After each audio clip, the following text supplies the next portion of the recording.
Merci beaucoup d'être connectés, mes amours, les abonnés de Bibi Chambombo officiel. Est-ce que ça va chez vous? Si ça ne va pas, ça ira par la grâce de Dieu. Vous informer sur notre souci majeur.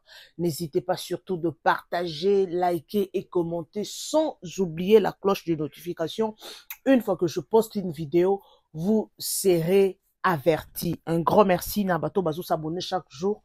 Partage na bino, comment na bino. Et ça la biso vrai kitoko. Merci énormément. My lovely family. Nalingi bino ya trop bino donc. Machi amumenu, bampangi na munu, banduku yangu.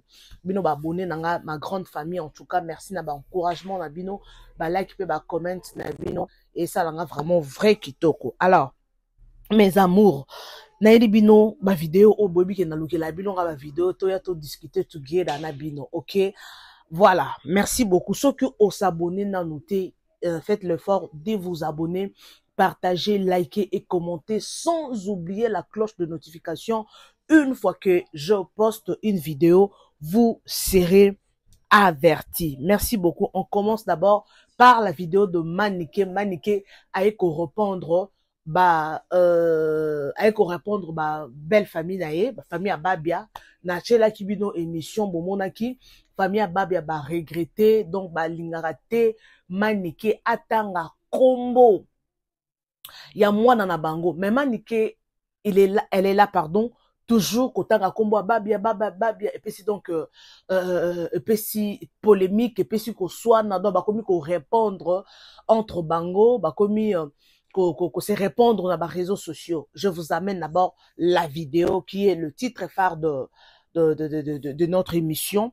Alors, mes amours, dans lequel la bino kaka actualité et puis bah fait de société na côté ça on émission parce que chaque jour tola la katola muka il y a des choses qui se font tout autour de nous, en tout cas mes amours. Alors, la vidéo suivante toujours na sujet oyo ya ba influenceuse bandeko o bozo moneza influenceuse mo wasel mambo somo tozola to la muka to mona marambu chaque jour mokilo makambo ebota chaque jour il y a des choses et on a lingara na émission oyo za analyse actualité fait de société zo lekana tout autour de nous comme je viens de le dire na yela rabino bota la influenceuse o marambu azolo banakata vidéo oyo asali nakata vidéo pardon likola ko sali sakaka BBL lelo ba finyon so bazana pour ça bazara minene bazana pour ça bazara ba taille guitare donc c'est ça. Alors ceux qui nzamba pesio taille ozana ngoza muki oza munene kumisa nzambe, moi j'aime ma taille ngana milingaka kande na mabundi minene bo na yebike nazara mabundi na yebike nazara munene ngana yebike nazara bongo et j'aime comme ça. Mutoya contredire nga azate na linga nzoto nanga elongi nanga, oui c'est moi na olingango plus que nga moko na olingango ana muto olinganga lo kwanga te. Alors moi je vous propose cette vidéo boka qu'est-ce qui s'est passé pour nakaka asa la BBL. Alors suivez la vidéo et la vidéo suivante mes amours et sa vidéo oh le jeune garçon narotika bato baebi anglais te nazo expliquer bino un tout petit peu ce qui se passe dans cette vidéo et puis nous allons retourner juste après pour commenter. Bato baebi anglais te mutu bozo mona mwana bo mona sa jeune garçon akutani na jeune fille oyo ya 17 ans na réseaux sociaux basali connaissance et bapesani rendez-vous bapesani rendez-vous yo ebikaka réseaux sociaux mikolo komi bokutani na mutu bokutani bolingani bolingwa réseaux sociaux existaka, OK? Ezape msusu komaka tina suka. Alors bakutani kokutanaka ya liboso or que garçon oyo azaki ne mutu bakisi basengaki ye na ba rituel na bango basengaki ye ba partie ya nzoto ya mutu nde kosala ki asombele Sprite atie soki biloko nya chaki na Sprite ale mwana pongie kangie abomi mwana batu aktoboli misu azuba kati munoko donc il y a des choses mes amours en tout cas sans plus tarder bolanda dans ma vidéo et puis on se retrouve tout juste après, OK? Let's go. Nazadi ana poto pour moi si wana akena détermination à part wana un héritage pas on a biso ba oteka non 50 000 cash na mesa to bazela kanga yana s'installer dans 50 000 siko na obenda bana combien na mbongo lupango na biso na obenda convoi na nga mobimba fami mobimbe ye iyo siko na otindo na poto pichu njora est-ce que ça memi koko njora amemi da crise na nuté iye mo kutu mampala santé dérangé akomi koko masumu etondi ye péché etondi ye ekomisi ye kilo ebosanisi ye na mayele ya kibomoto imaniste eza te pichu na osungo na osungo makasi moni bana nga boko bana ngai na Kongo bana baza pe ya mama siko bosomela bango koka te lwato oyo banda okase pa bana na ekweya na mai bango biso to ana ebale akoto bino bana ebale kuna na osungo yaya nga na mwasa Ernest oka soni te bokase ana oya na zemi ye wana zwi diplôme aye na papier mais ya bino baya na bazemi ebela bana basi bona bango ba boti lokwa ba mbinzo na nzete na osunga yo pichu na osunga yo influenceuse bakangi ye ake osalisa globe terrestre esima pelengendu ake osalisa BBL escroqué bato angani 14 millions de francs CFA bato boyebi ete influenceuse yo komo na ye mabio botala photo na ye avant na avant si mezalaki lokola contreplaqué lokola crêpe ya bana mais après akomi na pelengendu bato bakanisaki mbongo wana eza mbongo na ye moko or akotaki likelemba wana mpe ezalaki na bainfluenceur mosusu lokola Estrator lokola Puchu national ye adiaki 14 millions de francs CFA et comme tout rabaninga pesa monga likelemba anganzami alexi ke ye mapeke polete alexi ke yoni baninga bayaki envers ye ba regdango la miable mais bango ba influenceur na ba influenceuse na réseaux sociaux qui m'a pété Paulette qui va bonga na vie à boyaki à la gisaki que yé mutazana ba relation baninga ba ke porter plainte a commis na bureau il y a procureur bota l'erreur à sali sur 14 millions ba yebisi appelle ça 3 millions pour que ba bimisa ye ndenge zalaka kasoko zana nyongo ba signaka décharge pour ya sikizate donc il y a commis na bureau et procureur azotala batu comme si ya koma likolo a bonga. Donc, ba pesi téléphone ndenge zalaka ko benga peut-être moi relation muto apeso mbongo yezo statut na réseaux sociaux ke na 20h azoya na direct pourtant azaki na bureau ya procureur azokata likambo procureur tanga moni yango oyo acte des apôtres moi no aza impoli ngana tikene le temps comme la peut-être relation yo pesa mbongo 3 millions koka ya ebisi biso ke azana direct na 20h ba moni yango lokola fata de respect ba moni yango lokola impolitesse na niveau élevé donc ba mapaki ba memier directement na maison d'arrêt nenge to benga na Brazzaville nenge to benga na Kinshasa na Makala botu nanga susu nini na kobosa na détail makasete na mela so ina euro c'est tout fait sikoyo ba influenceur à Côte d'Ivoire ba moni ko ba senge 3 millions ezambo rebele ba yokani ba sala cotisation ba pesa 1 million akuchu pa yokole suma ba pesa so 1 million ça le ko la 2 millions pour que moko ba ça 1 million et ça la 3 millions a commis statut ka sana posa ba mbongo ya batuté mais ye moko na maboko asana mbongo te botela orgueil yo influenceur bazo cotiser le mbongo pour ko bima na prison a lobi asa sous na posa mbongo ya batuté na ba aya Robert ba sala ki cotisation a lobi a kozwate siko tanga moni ke di kamango comme serait wa comme meme na kala asengi mbongo donc le soir retenir ezanini à la famille ba influenceur na ba influenceuse mususu ozomone na réseaux sociaux à quoi influencer te muto ako influencer maman na bino parce que c'est une femme battante oyebi que moi si a gagné ki mbongo boye tala ye pese lengi BBL a ko salisa na mbongo abatu mususu question tozo se poser BBL ngo pesa ka faut ba suivre nenge zalaka ba suivre pas médecin est-ce que ba rotindele ba kisi kuna na makala na bango kuna ba benga la maka ou bien ba ko sala ndenge ni pause publicitaire ndeko ozana ndute pasodi yo lokola pleine ozana nduta ozana bakento olinga kolakisa maboko te pesa kisi ya mama chancelière chance autre étinoïne au bozomona partout nazoteka ngo 12 500 francs CFA oyo l'huile ya peeling pona kolongola bakento kolongola maboko noir ba genou noir l'huile okotiango ka uniquement place problème ezapo eza vraiment makasi eza 10 000 francs CFA o gelu la komela potela o ezana collagène pona ko rajeunir po bato bozana ba peau mature ba signe vieillissement même à partir de 25 ans faut komela collagène na glutathione pose la nan pifo di colonne nzambe na ngai na bosani nazoloba mingi soko lingo zo numéro ya mama chancelière kotaka na biographie okozwa numéro na ngai WhatsApp oye na tekilayo bato Kinshasa na repesa bino numéro ya Kinshasa. I met her on Sunday, so I approached her I talked to her. I collected her phone number. So we started chatting. So I told her whenever she's free, she should let me know. So I already had it on mind that I'm going to use that $1,000. So I bought codeine and for what? ritual. So I bought codeine and Sprite and mixed it up. So I gave it to her because I first drank it so that it don't look like I mixed something inside. So I told her she should follow me so that we should go over to my place. So when I get close to my house where I live, there was an uncompleted building. So we kneeled on the wall. We were just talking. So gradually, she's feeling weak. Gradually. So I took her to the uncompleted building. So I strangled her to death. The knife I used to remove the part of her body, which is the eyes, tongue, lungs, intestine, and some part of her ass. So I put it inside the calabash and I wrap it.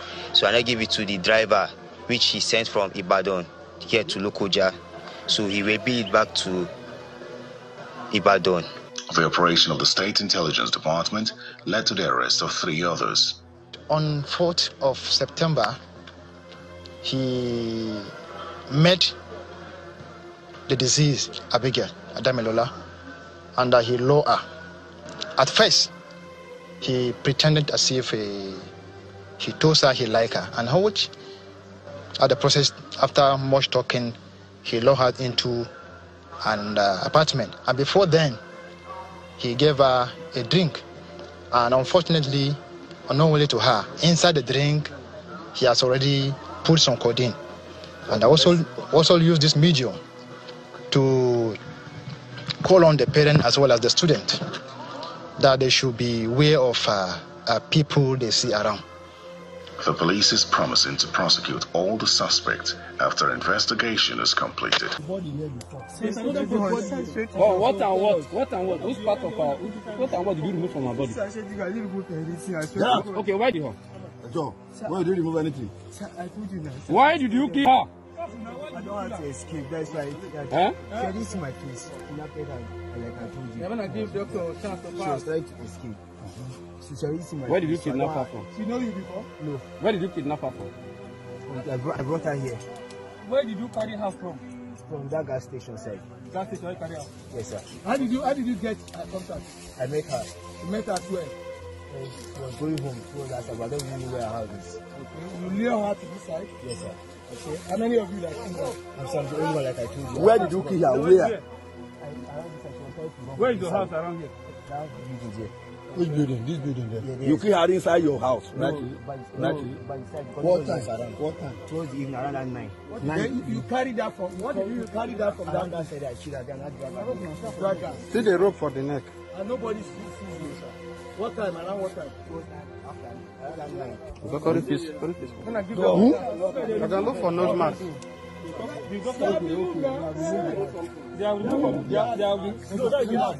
Sir, they didn't move anything.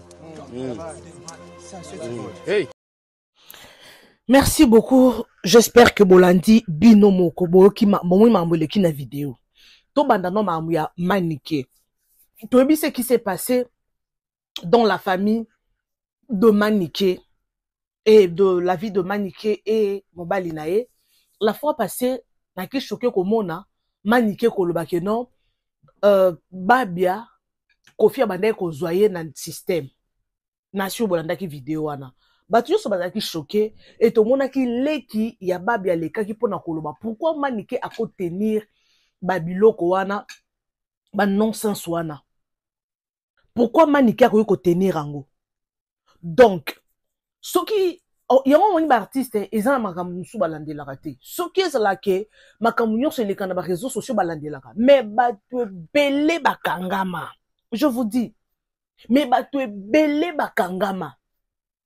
Alors mes amours, mamboyo, ils a participé ma wakati na mitema. Ils a participé ma wakati na mitema. Alors, donc monika ba polémique ndenge ezoleka. Yango moi si nyoso moi si obalate. Ezana moi si mususu kanga mine ata ko balate, moi si nyoso moi si olinga te. Mobali nyoso za mobali ya kolinga te. eza mobali mususu okangami na yebo yombo amemeli yo yombo na vie amemeli yo problème grave na vie atingami no tala manike depuis babi akufa mais lelo komona ezalaka na monoko oui c'est parce que babota mais il y a aussi de ces gens abota na mobali bana bana kati mais omoni ke no akipaka mobali wana te peut-être patanga akombo na eti mais manike lelo kombo babi pe ematisie oui c'est vrai bana bazana kati mais eloko azobosana bana bana kati soki alobi ke no asala rondo na famille ya mobali na ye il faut abosana ke il faut pas abosana pardon j'allais dire il ne faut pas abosana hein abosana ke bana bana kati azo exposer bana ye mambo wana zo yebate aosalela kilo yenge bon na ebité hein parce que bango peut-être baza ba matriarcat eza ba famille mususu ba patriarcat ba famille mususu nga na yebi ba noko nde bazaka na pouvoir batata leki bazaka kuna te mais le roi biso ba famille ba biso to uta ba patriarcat to yebi ke no batete la baza ba patriarcat ba luba hein ba Congo ba yanzi mingi na mona bazaka côté ya ba mama bato kasai mingi to ka bazaka côté ya ba papa. Alors il y a des choses au sala, il y a des choses qu'il ne faut pas qu'on sala. Oui, batba lo bra coutume eza mabe, coutume eza mabe, coutume eza mabe. So coutume eza mabe, oui to boy coutume c'est la sorcellerie. Mais pourquoi er to balara, ba pesa biloko à papa, ba pesa biloko à maman, ba respectera liste ya libala. Que non, par exemple na ba luba ba bala kanan taba, moi si so ka vierge, faut ko bala na de taba. Taba moko il faut qu'on paye ça nini munduki ce qui nini mais lelo bah comment on peut équivalence ya mbong. OK, pourquoi tu respectes ta coutume quelque part ils ont coutume ils ont dépend de coutume à bateau mais il faut ce qu'on y il y a d'autres choses que ça là on a sentiment il y a d'autres choses tout ça là au ça les bah que non il y a des enfants manike blo muso zo ça là akoyaka ko recruter ngo plus tard oui babala ete babala bana ngai te bapesa mulanya masanga te bana droit oloba te wana eza ba sentiment o matokita famille ya babia wana baza makila bana manike ezo couler na veine ya prince babia mais il y a d'autres choses ba parents belé basala ba erreur lelo bana bango ba sibi ba conséquences lelo babilo mususu bakoko na biso bakokololo misisa place biso to uta lelo il y a d'autres choses qui nous arrivent et ça par rapport ya généalogie musisa place to uta biloko wana bato ba comprendre eza bato balandaka l'école de la délivrance bato balandaka ba enseignement sur le combat spirituel nde bako comprendre yo lelo oui oza maman oza na ba réseaux sociaux ozolo bozo clasher ozobimisa mibali ya bana mike pona yo mona normal mais il ne faut pas oublier que anaza wana mwana na ya mwasi azali yeba ke loko wana oyo ozosala yeba ke makila na yo eza na kati ya mwana yeba ke donc soko lukela ngo délivrance te mwana pe ko répéter ka eloko obota na bana mibali misato. Et là, on a papa soki okati hémorragie nango te. Soit maman soki okati hémorragie nango te. Il faut oyeba ke eloko wana ofutango. Okofutango automatiquement tu dois les payer. Parce que ça na kati ya musisa eloko wana bato bele baye barate. Soki siko oyebi comprendre ngo déjà lukela ngo bana délivrance. Donc c'est ça. Alors manike faites attention. En général boya mais ce qui message comme elio oui ça là babilo no ko sala ba folie no ko sala mais longo la bana en dehors ya makambo wana po bana loso yo zate bana nde ba payer ba conséquences oui bana nde ba ndo futa ba nyongo ya biloko wana. OK, il y a pas de problème to ko na sujet mususu na ngina c'est basé trop na sujet wana te sujet ya influenceuse bandeko lelo tout le monde a lié aux ana formé à cuve ali koza la forme ya poupée oh ya on s'en zamba pesa on peut former kumisa nzambe a pesa au cimenterie infinissable kumisa nzambe zambe merci pour battre dépenser ba $10,000 pour bazwa ka ke loko yo zana ona sima wala kumisa nzambe so ki nzamba pesa au taille ya bien dis merci Seigneur so ki nzamba pesa elongi ya kitoko elongi ya bien elongi ya forme be kumisa nzambe parce que zana batu mususu aokende basali ba chirurgie bakati litama bazongisi boye bakomisi misu mulai donc baokende basala komi kwado baokende basala ba réparation ele ba rotisango okomo ke basala ba réparation ya nzoto na landi commentaire moko ya fi moko boya lobi mama soko ana mbongo no na vie kende kobongisa nzoto no place satan asala ba dégâts na nzoto na yo kende kobongisa ngo na seki na lembi na bi bon mutu na mutu ana ba penser na ye. Alors influenceuse oyo azwaki mbongo ya likelemba, OK, mbongo ya likelemba bando sa likelemba ye mbongo ya likelemba ya batu il a fallu afuta batu mususu boyoki na explication ake asela ngo chirurgie au lieu siko afuta mbongo ya likelemba batu ekomi problème bake kofunda ye patati patata. J'espère que bolandi explication. Alors nyonso neza pona ni pona kwa paraître, pona obima chic, pona mokile mona yo, pour que tout le monde ba mona yo. Alors mokile ça compliqué, le monde fou, donc monde déjà compliqué. Mes amours, les abonnés de Bibi Shumbombo officiel obi yana fandi bo Nathalie na lobi le monde fou. Nzamba sali yo ndenge ozali wana yo kanisi soki oza na forme wana nde ozwi nini. Oui, eza sentiment na ola tabilambe simba ko batba mona na taille kitoko batbaza bazoka ko apprécier. Mais il faut savoir, il y a des hommes comme ça, il y a des hommes oyo atiki mwasi ana bassin ana forme kitoko ake kolinga mwasi o ane lokote. Il y a de ces hommes comme ça. On est foye bango ba mibala jara bongo bazali asundoli mwasi ya ana forme kitoko, forme ovale ake linga mwasi ane lokote. Lelo basi bazokanisa pona koza chic, pona koza belle zalaka nata ya kitoko olata bien. Non non, oko risquer ba vie non des choses o bazokenda kosala ba katara bino mabumu wana ba katara bino ma forme wana. Vous savez que ne biloko ba ochana kati wana ce sont des choses artificielles. Nzoto ne est comme artificiel, biloko ekomi kokota na nzoto wana eza artificiel. Il faut koye bango, mais bat baye bango te. Il faut qu'on ait anytime comme ça l'entretien en autres. Oui, quand tu as beaucoup d'argent, oui, c'est une bonne chose. Tu as beaucoup d'argent. Et ça, c'est un problème, té. Mais il faut qu'on y ait babandeko. Il faut qu'on y ait nzoto oyo. La, nzoto oyo. Nzoto oyo. Et ça, nzoto eze lorote. Nzoto eza mabele. Yo, ozo yaka anytime. Tu viens chaque instant. Ozu o kati koto. O bakisi koto. Mais yeba ke un jour. Okolela. Bandeko, est-ce que botala ba documentaire ya bato basala ba chirurgie ratée, bato basala ba chirurgie des années passées. Conséquence na bango eza nini? Et loko ni ekomela bango, bato basala ba chirurgie. Il faut qu'on y ait 10 ans plus tard, 20 ans, 15 ans, 30 ans plus tard, il faut qu'on y ait la conséquence. Docteur, le lor, que non, ils ont un effet, ils ont une conséquence. Oui, les docteurs te dira ça. Docteur, mais il faut il faut savoir. Il faut qu'on y ait que conséquence na ezali tala siko nyonso ezaka pona apparaître na réseaux sociaux ba monike alati robe ezuita bato bazo kufa likolo ya taille yo bandeko taille nde makambo la taille nde makambo mokili mawate. Alors il faut faire attention, il faut faire attention. Boyebela lelo bato bakomi koteka ba illusion. Comment ça n'importe quoi pour apparaître quand dans les réseaux sociaux pour mon qu'il est mon aïe qui a apparaître dans les réseaux sociaux. Merci. Apparaître dans des réseaux sociaux, tout le monde te verra. Merci. Mais yeba il faut yeba la vision. Yeba la vision. Faites très attention. Bon là n'a pas illusion dans les réseaux sociaux ôté.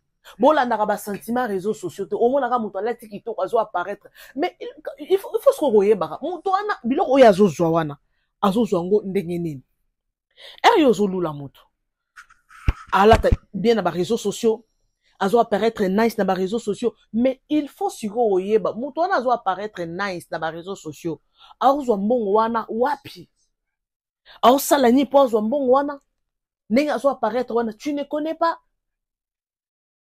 Oébité. Peut-être aza na parent, aza riche, aza na famille, baza na moyen, asalaka mbongo, aganyaka mbongo na ye, aza na mutu a sponsorizaka ye, mais yo sikoyo yo. Yo zolinga oyaka o se comparer na mutu wana. Peut-être mutu wana banda business 10 ans plus tard, 10 ans passés. Mais yo peut-être au banda na business te wana eloko te ozela mobali ya pesa, mais o se comparer na mutu yo na compte na ye aza par exemple na $5,000 à bombi. Ana 10 000, 20 000, 30 000 et autres dépendent de bon mutu aza nango. Mais tu te compares avec cette personne là. Mais non, mais non. Mais non. Un dans son sté. Donc là, dans les réseaux sociaux, tu vas te souba simba muto, hein. Bato musu souba simba mitou, mes amours. Alors, tout quand on a sujet au lundi, le sujet qui suit, il y a moi na oyo, akeko sala rituel, pour akata ba parti ya nzoto, ya jeune fille oyo. Yonga na ngina lobabou. Mes amours, oui, relation à réseaux sociaux, c'est une bonne chose. Il faut toujours essayer ma relation, il y a des réseaux sociaux. Mais il faut aussi savoir, il faut qu'on y ait mutu nini yokoyi ko aborder. Osali connaissance na mutu lelo, surtout ba jeune fille na biso, talande ba okufa. Osali connaissance na mutu lelo, lobi ozui rendez-vous boke, asombelio masanga, asombelio sucre omeli, tala siko ndinga kufi na buzoba na ye. Peut-être ya kanisa ki asa la connaissance, amoni mutu, azwa mobali na ye, boye na boye, metala siko akati ye mike akati bambebo akati bandeko non kanzoto mali non ki chair de poule non ki chair de poule tala mwana o na âge oyo jeune je ne pense pas qu'à cause de 25 ans soit à cause de 18 ans 22 ans 23 ans à cause pas même 25 ans je ne pense pas mais tala akomi na niveau ya sala ba kisi ponini avoir mutu na ba condition ba pesi yo moni leo na ba réseaux sociaux bato ebele bazokufa pourquoi baza na posa ba gagner kaka azwa mobile o pesi mbongo azala famous donc azala populaire donc ana posa apparaître kaka sur ta conséquence azala jeune à 17 ans ba parents na ye lelo ba perdre ye ata bokangisi mwana ata bosala ndenge nini. Elle est partie, elle ne reviendra plus, la fille. Akei nae. Akei. Faut faire attention. Réseaux sociaux, oyo. Bandoki bazali. Bato bapumbwaka bazali. Bato bakataka bato mitu bazali. Bato babomaka bato bazali na réseaux sociaux. Bazape na ba compte na ba réseaux sociaux.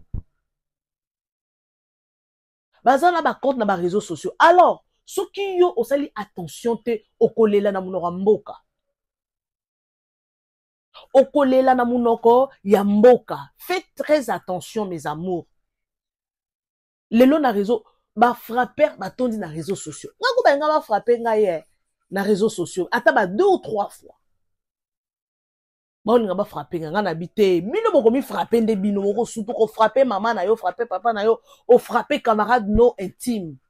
Donc tellement on frappé ngai raté et retour à nezongelo on frappé camarade na yo allez bo bebani na ndenge ma mukete bo tubani bambele bo tobolani ba miss bo sali bo frappé ngate 2 fois na réseaux sociaux ngai bo frappé ngate donc ba to sort ba na réseaux sociaux yo zo sala ba connaissance na réseaux sociaux ozala ba abonné o ebité ba jara ba abonné ni bazana eza ba to mususu alinga yo te aza munguna na yo a changer combat fongoli compte asika alandelaka tout ce que tu fais. Mais azawana atalaka yo mouvement nyonso salaka be émission nyonso salaka atalaka yo alandelaka ba vidéo non nyonso mais ozoye bateke non aolingelo boule aolingela boule. Faut faire très attention s'il vous plaît, faites très attention. Alors, merci beaucoup mes amours, les abonnés de Bibi Chumbombo officiel. Na lingi bino ya trop, na linga bino, je vous aime, je vous adore. Bato nyonso bazara toujours présente kolanda ba émission na ngai. En tout cas, merci na confiance au bope sangai. Nga na lingi bino mingi, je vous aime, je vous adore, je vous amour. Partagez massivement nos vidéos, likez et commentez sans oublier la cloche de notification. une fois que je poste une vidéo, vous serez avertis. Merci na confiance au bino boza kopé sagay. Nalingi bino ya trop, merci, merci, merci, partagez. On se retrouve next time avec un nouveau numéro. Aux en a ça y a pub, tout ça est le pub, il y a article na yo, il y a maison na yo, il y a événement na yo. En tout cas, n'hésitez pas de nous contacter. Nous sommes là pour faire la promotion de vos œuvres. Bisous et bye.